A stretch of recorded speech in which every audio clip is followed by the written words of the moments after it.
Hi guys, my name is Emma and today I'm going to be talking to you about how to prepare for your results day the most effective way.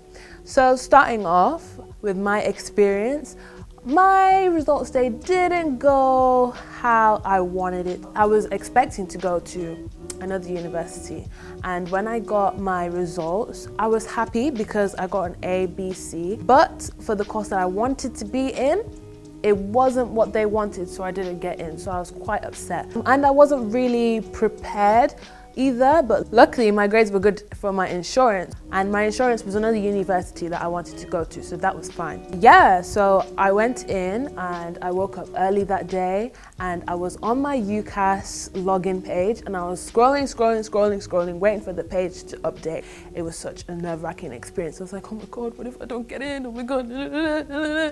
It was so stressful, but I opened it and it was a little bit of a bittersweet moment, I'm not going to lie. And I walked into school and there was like loads of happy people and there was a lot of sad people and there was a lot of people who were just really nervous.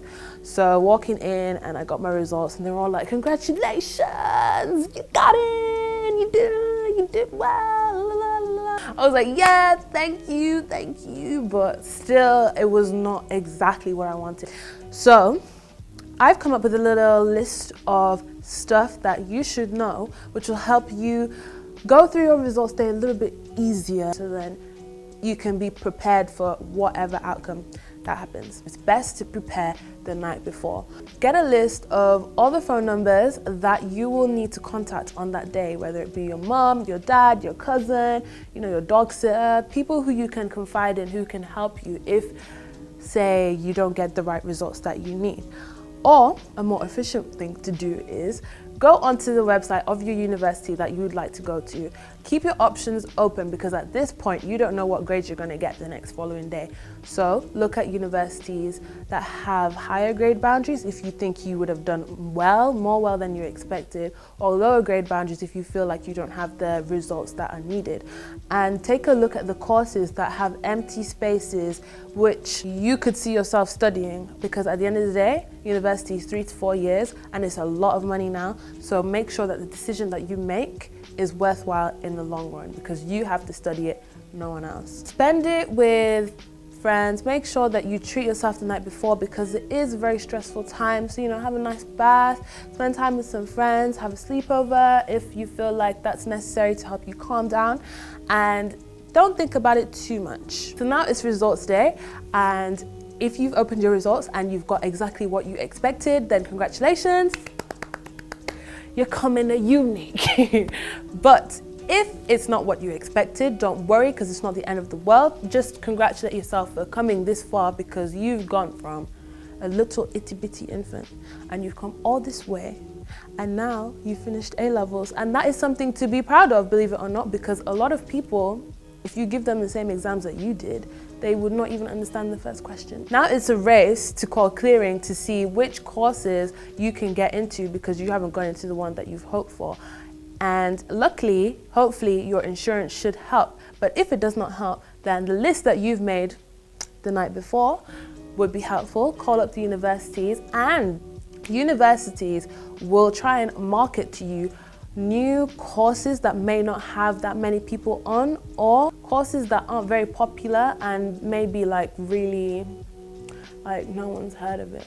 I don't know, flower pot planting. There is a university that specializes in that. I am sure there is. Universities will try and put you into courses that you may not want to be in. So try and haggle for your space. And if they do put you on an interview on the spot, be prepared to answer those questions. If you have done better than you have expected, go on to UCAS and try and do a UCAS adjustment and try and get into a different course, or a course that has higher grades, and see if they can let you get on. But if you're happy with the course that you've chosen, then that's fantastic and you have nothing to worry about. The decision that you make could potentially make or break your university experience. So choose wisely. If you need a few days, ask the university if you can have some time to think about the course that they are trying to offer you. Usually they'll give you a few days to decide whether the course that you have called for is for you. But if you feel like you need more than a few days, maybe be a week, a month, maybe a gap year, take a gap year, because there is no rush to come to university.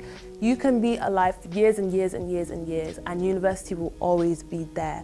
Make sure that is the right choice for you. So if you need to take a gap year, take a gap year. You know, you can travel to so many different places, see so many different things, and you might find inspiration in the wildest of places. Like, you could be on your gap year in the middle of Australia, India, or you could just be in a different city in the UK, and you'll be like, oh, I want to study this course. Also, you might get your results and feel like university may not be for you anymore, and that's completely fine, because there's so many different ways to make it in life and to get to where you want to be. The career that you might want to get into may not even require a degree, so you can always start from getting a job or getting an apprenticeship or apprenticeship degrees. There's so many options out there for everyone. The only person that can limit yourself is you, because there's so many options out there. You can start in industry and get a job, entry job, and then work your way up.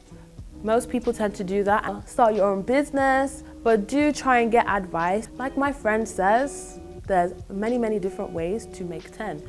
1 + 9 = 10, 5 + 5 = 10, etc, etc. You catch my drift. Therefore, if you're trying to get to that destination, there's many different ways and routes that you can take. So never feel like you're limited, and never feel like you're a failure just because you haven't got the grades that you've expected, and also just because you don't want to go to university. It's your choice at the end of the day, and it's your life. And finally, go out with your friends, go on a night out, or go and eat something. However you choose to celebrate, definitely go and do that, because you have completed a huge chunk of your life so far, and you're getting ready for the next chapter. So it's always great to be thankful and reflect and look at the stuff that you have done. So I hope that this video was helpful.